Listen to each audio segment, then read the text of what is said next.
धीरूभाई अंबानी एक सामान्य कुटुंबात जन्मलेला मुलगा, परंतु त्यांची स्वप्ने खूप मोठी होती. सुरुवात केली एक धाग्याच्या व्यवसायापासून. लोकांनी सांगितलं तुमच्याकडून होणार नाही, परंतु धीरूभाई थांबले नाहीत. त्यांनी विमल नावाने टेक्सटाईल ब्रँड सुरू केलं आणि साऱ्या भारतात त्यांची ओळख निर्माण झाली. रिलायन्स ही पहिली भारतीय कंपनी ठरली जिने सामान्य लोकांना भागीदार बनवलं. 2002 मध्ये धीरूभाई गेले, परंतु त्यांच्या मुलांनी त्यांचा व्यवसाय खूप चांगल्या पद्धतीने सांभाळला आणि तो खूप मोठा सुद्धा केला.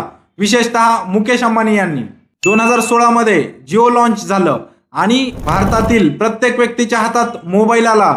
स्मार्टफोनमध्येच इंटरनेट आलं आणि त्यामुळे भारतात डिजिटल क्रांती झाली. आज रिलायन्स फक्त कंपनी नाही, तर भारताची एक मोठी ताकद आहे. रिटेल, मोबाईल, ग्रीन एनर्जी आणि त्याचप्रमाणे सर्वच बिझनेसमध्ये रिलायन्सने आपला पाय रोवला आहे आणि खंबीरपणे उभा आहे.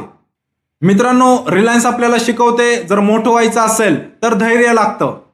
हा व्हिडिओ तुमच्या बिझनेसमन मित्रांना शेअर करा.